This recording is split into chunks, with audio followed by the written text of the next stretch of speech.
Hey everybody. Well, I really wanted to make a video today about something else, but unfortunately it wasn't in the cards. I'm on the road and unable to spare much time today, but I still wanted to make a video. And there's an email that I got, and it really struck a chord with me. And I could really relate to something that was said in the email. I want to share part of that email with you, and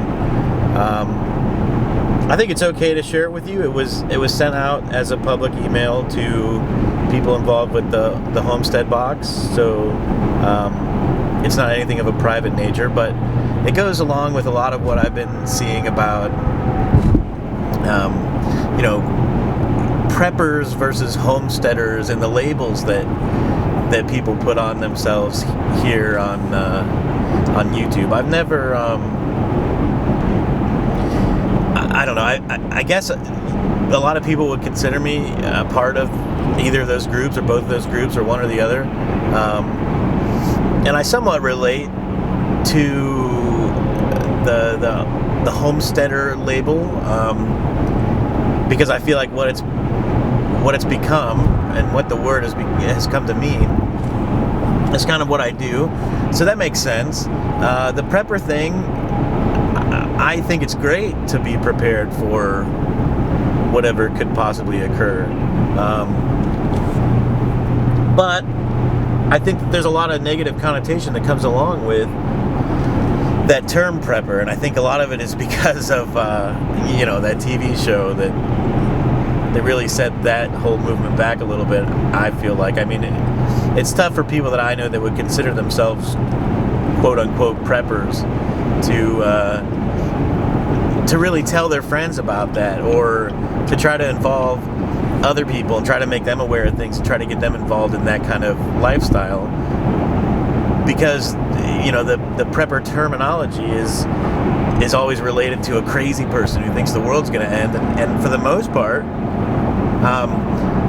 the preppers that I know that call themselves preppers are not crazy people who are waiting for the world to end. They're just people who, and there is an aspect of it's kind of like a hobby for a lot of people, and I get that, especially with all the gear and stuff like that. I'm a big fan of that kind of thing, so I completely get it. I mean, but if your hobby allows you to end up better prepared for a situation that may come up, or have some kind of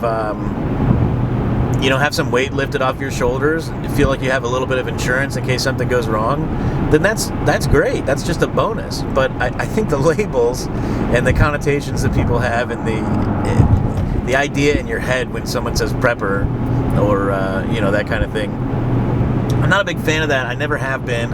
I've tried to stay away from those for the most part here on YouTube. But let me read you this email. And it's from Sam from the Homestead Box. I'll put a link to Sam's channel here in this video. I'll put something in the cards up there, and then I'll put something down below in the info box if you want to check him out. Awesome guy. But here's part of the email. Let me get to the part that I wanted to read. Here it is. All right, now I'm quoting him. He says, "What I want to say is this. Where I grew up, homesteading is not a fad. It's not a label that anyone uses. It's just a prevailing lifestyle. Most people have raised a garden and put up food. It's just what we do. I'm glad that this is gaining traction in popular circles. I hope that more people join the movement that has welled up. Just don't forget that this lifestyle in our part of the country, and many other parts, has never gone away. The knowledge base persists not in books, but in the work of regular people that aren't always motivated by religion, philosophy, or politics. For most of the homesteaders I know, it is just what we do." And that really sums it up. I didn't know before I started making YouTube videos about the topics that I make them about now and have in the past. I think this YouTube channel I started in 2010, so almost 7 years ago. I was doing everything I'm doing now then, and had been forever. And my family does that. everyone I know lives the same way I do for the most part. And it's not because they're preppers or homesteaders or even have heard of YouTube. It's just the way of life out here where I live. And I think Sam really hit the nail on the head as far as that's concerned. You really don't have to label yourself this thing or that thing. This is just normal living for a lot of people, and it's funny to me to see people in the comments, oh, you're so lucky to be, and here's an example. My wife is a school teacher, and she took some kids on a field trip once. She teaches in the inner city with kids that grew up in the city, live in the city, low income kids, and they know nothing outside of the city that they live in. Most of them, they don't travel much. They don't go on vacations. They're in the city, and that's it. So my wife took a group of these kids on a field trip to a not really a farmer's market, similar to like a farmer's market, but it was like around Halloween time, and they had pumpkins and things for the kids to do, stuff like that. She took them there along with a couple other parents, and one of the kids said to my wife, do you have to pay extra to live out here? That was what one of the kids said, because it was such a change. It was so drastic from what they'd always seen. And granted, we're 30 minutes away from this city, and these kids have never seen an area like where we live, where, I mean, right now I'm on the highway, but it's still pretty desolate. There's not a lot around here. But where we live, there's open fields, and there's corn growing, and there's barns, and there's cows, and what I consider normal things, because this is what I've always been around. But these kids have never seen it, and they literally thought you had to pay more to live, which you do, but not because there's a fee for living this way, but it's simply because most people have more land and homes cost more and stuff like that. But they thought that there was an extra charge for living somewhere like this. There's a big disconnect there between folks that have always been in the city and folks that have always been in the country. But I'm probably getting off track. My point was just to share that email from Sam with you guys, and kind of put that out there, is not to get held up with these labels, because I see funny stuff in some of the comments on YouTube. People get really upset if they're called one thing or another, or if or I've even seen things like, oh, you're not a homesteader, you don't have any goats, or that's not a verbatim comment I've read, but to that extent, right? Like, people come down upon someone else because they don't have what they feel like their idea of a homesteader is. They don't have those particular things that they expect that person to have, or whatever.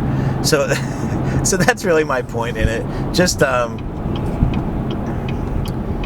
something to talk about while I'm on the road here. I did want to make a video. I've gone about a month now with a video every day, so I didn't want to kill the streak, and I thought it was still a topic that deserved to be mentioned in a video. Something that I think about. I don't know if you guys ever consider that kind of thing, but I just wanted to put it out there. Also wanted to remind everybody that it is still February, the subscriber appreciation month on the channel here. So if you haven't seen those videos, I will link those in the cards above, as well as in the description box below.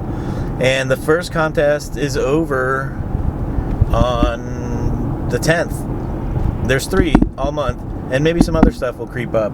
But the first one's going to be done on the 10th. So go check out that video and find out how to get in. It's super easy. There's no entry fee or anything like that. It's real simple to get in. You could really just comment on the video and have an entry in the contest. So check those videos out, find out what it's all about, and get in if you feel like it. If not, that's cool too. But thanks to everyone who has so far. Stay tuned for on the 11th for the second giveaway to be announced. Hopefully you'll get on that as well. And thanks to everyone who continues to interact with the channel and leave comments and thumbs up and all that. I definitely appreciate all of that. So